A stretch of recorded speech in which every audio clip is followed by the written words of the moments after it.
Hello everyone, welcome back to the next episode of Yoga with Sandy.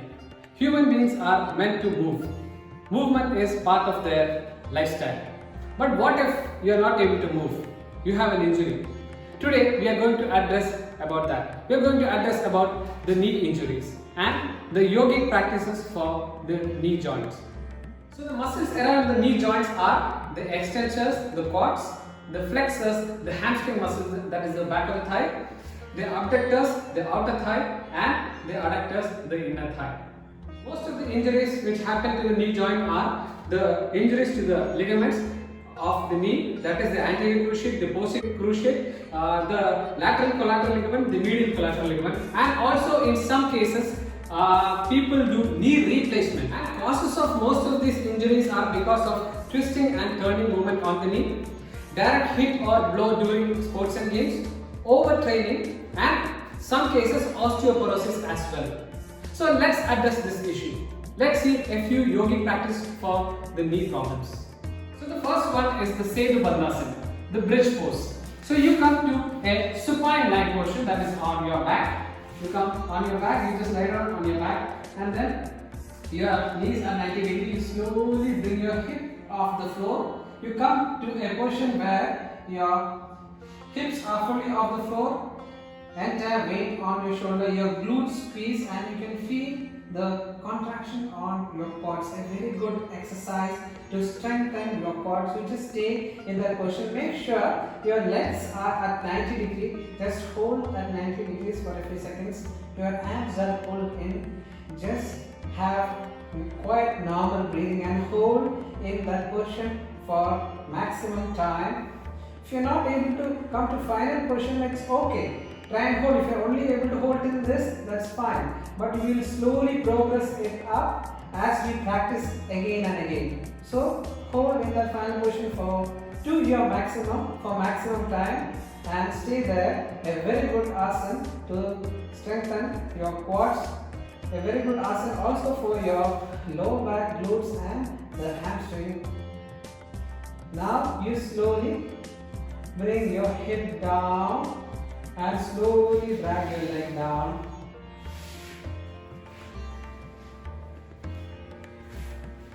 The next pose is the Siddhasana, one of the best meditative pose. It's also called as an inspired sage pose or a prophet pose. So what you do is you come to a normal sitting position, you slowly bring your heel to your perineum, and then you slowly bring the other leg on top of it, and you sit in an erect position, elbows at the front with the hands in Jnana Mudra. Try and hold there for maximum time. Back shall remain erect, head shall remain neutral. Try and hold in that final position for maximum time. If you feel any discomfort, just slowly come back to normal position, or else try and hold there for maximum time. The same has to be repeated on the other side. You just release the leg. Then you bring the right leg inside to the perineum or the adductor, and then the left leg on top of that, and then you sit erect and hold there for maximum time.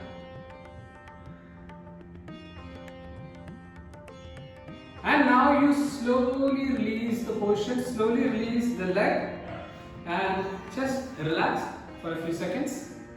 The next one is the Virabhadrasana.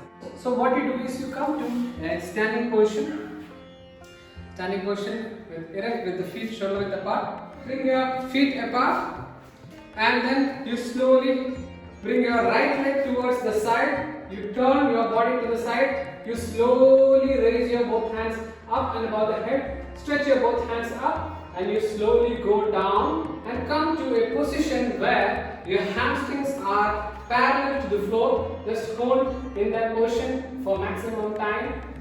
Breathing shall remain normal in that final position.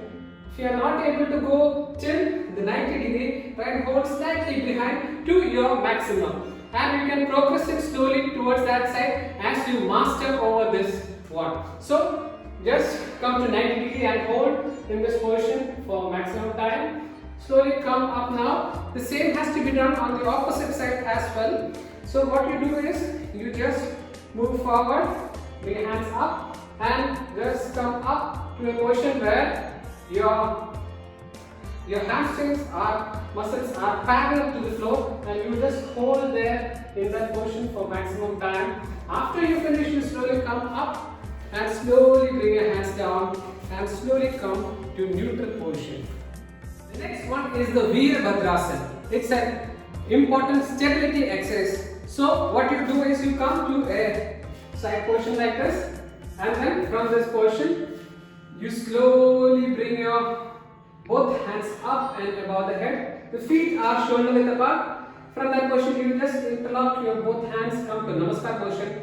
Stretch your both hands up and now slowly bring your leg up and hands down and come to a position where your hands and legs are at 90 degrees. Try and hold there for maximum time. A very good stability exercise for your quads and your ankle joint. But same time, if you are not able to come down fully, you can come till your maximum, as I said earlier.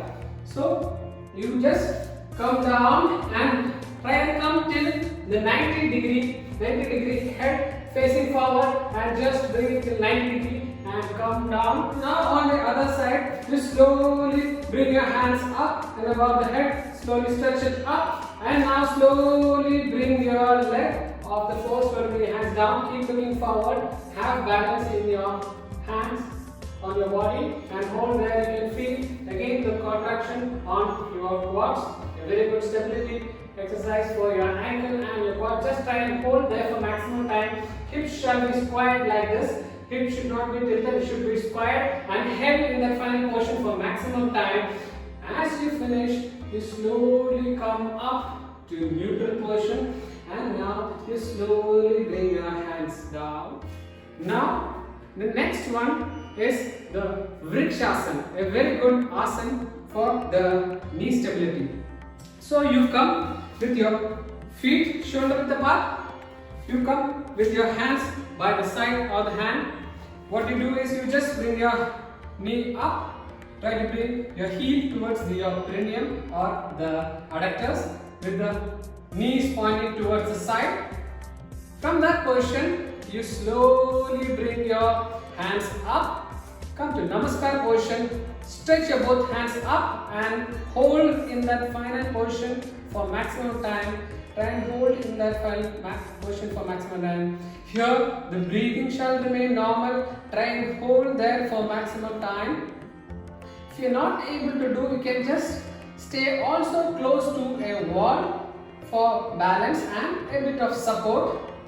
Now you slowly release the hands, slowly bring your hands down, and now you slowly release the right leg. Now on the other side, slowly bring your left leg and try to bring your heel towards your groin. Try and hold there. Now with your knees pointing to the side, now slowly bring your hands up.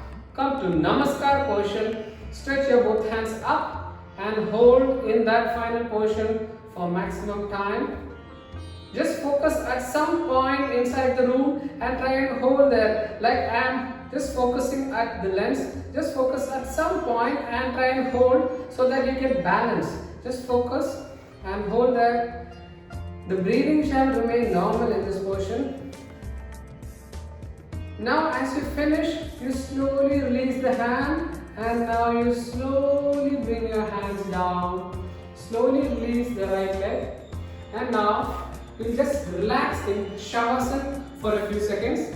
So you'll just come down to a sitting position, and you just stretch your both legs down, and you just lie down on your back with the hands at the side, with the palm facing the ceiling, feet apart with the toes pointing out, head tilted slightly towards the right side. You just relax for a few seconds. Eyes shall remain closed. Just let your heart rate and your breath rate come down. Just relax. Just observe the air coming in and out of your nose, and just relax.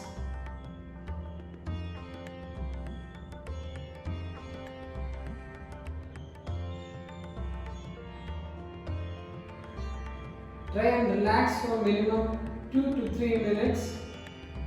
After you finish relaxation, slowly bring your feet together. Slowly bring your hands by the side of the body.